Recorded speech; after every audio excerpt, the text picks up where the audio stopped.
Good morning. I just want to continue this conversation about what a self is and what it is to be alive and awake, really, and particularly what it is to be a subject, a person. And here I guess I'm borrowing the term from a theorist who's a bit unpopular right now, has been for several years, but was very influential on me when I first came across him. This is a guy called Althusser, who was a Marxist philosopher, wrote primarily in the 1960s. And I just found it very interesting when I read him, and his ideas kind of stuck with me, really. And he uses the term subject, well, he's not the only one, obviously, but he's distinguishing subject, and I think, I do think it's an important distinction, distinguishing subjects from individuals. And individuals are kind of the kind of biological realization, you know what I mean? Individuals are those things which come out of their mother's wombs, they're the biological substrate onto which subjects are kind of grafted, or which subjects emerge from that biological substrate.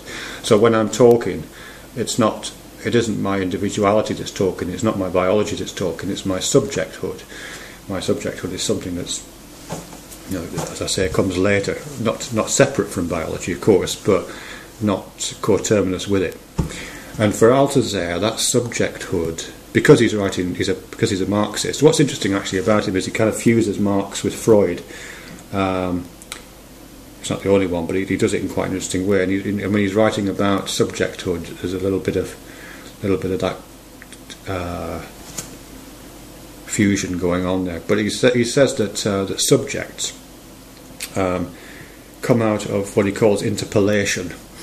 Interpellation being a process in which the subject, I think the phrase he uses is I've heard it translated as something like being hailed by the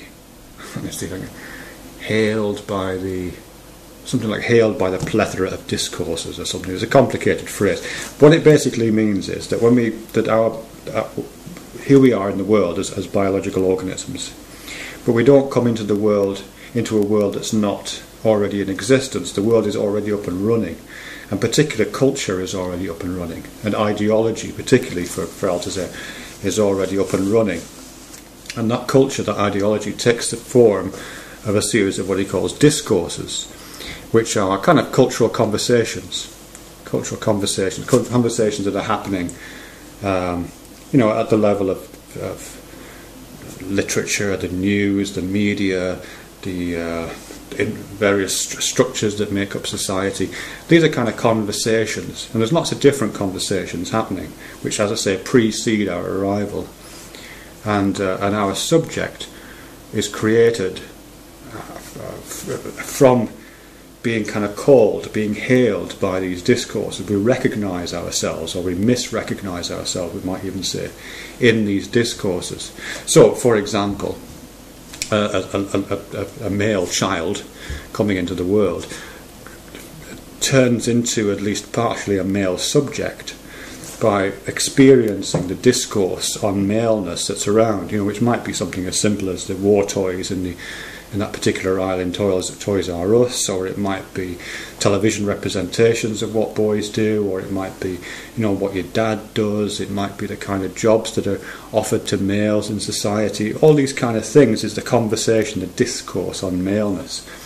And so a boy, so the theory of discourse theory says, is called by that discourse, and part of him adopts that discourse, and he joins in with it, starts to contribute to it, makes his own noises in that conversation.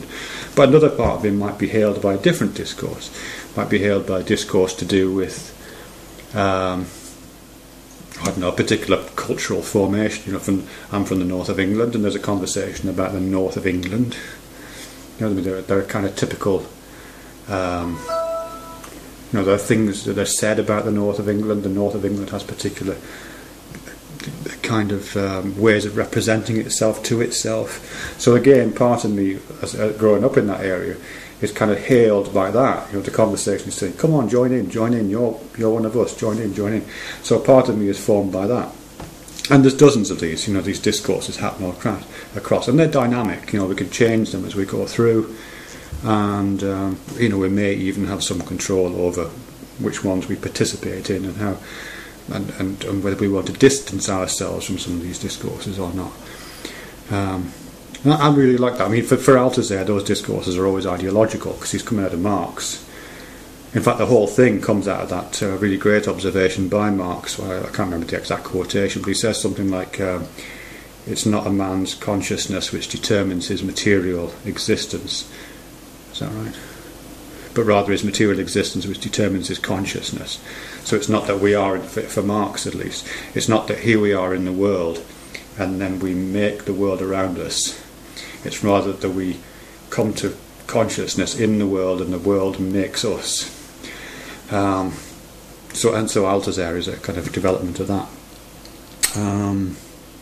So here we are, hailed by a plethora of discourses, which is interesting.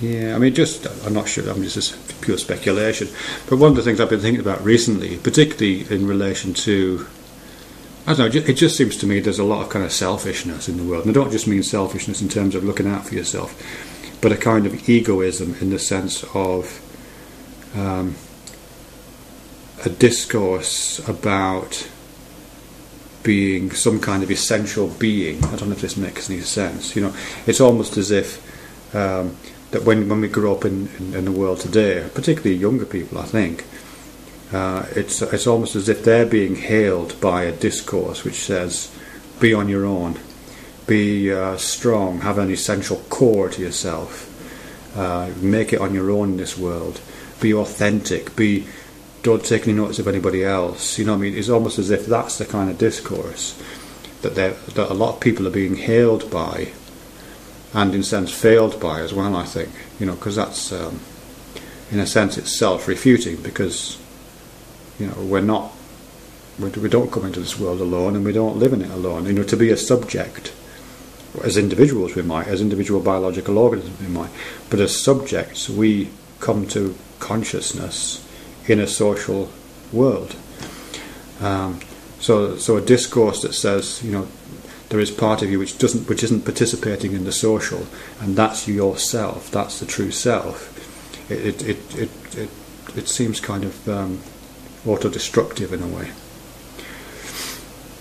And I think also, and this is slightly less, I don't know if this makes any sense actually, but something about religion in there for me. You know, the effective collapse of religion in the West.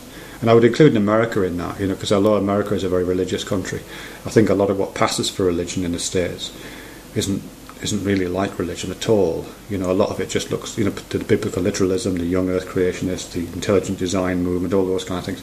I mean, they don't seem religious to me. They seem more like quasi-science, bad philosophy, self-help. But a lot of the collapse of religion, and I think it's collapsed for all good reasons, but it has left in its wake a kind of absent discourse to do with, you know, what Steven Pinker calls the better angels of our natures, the sense that we might be hailed by a discourse, a conversation, that there might be a conversation going on which is about the betterment of oneself, an idealisation of oneself, a fusion of oneself with others, a participation in a grander narrative than the political and locally cultural narratives of getting and spending. You know what I mean? I'm not saying that religion necessarily should be brought back, but they are. But you know, that confusion of religion with religious institutions or with beliefs in things that clearly aren't true is, you know, I don't know. I think something's been lost in that. And I think what's been lost is a cultural conversation to do with what a person is, really. Anyhow, that's probably rambly, but yeah, thank you for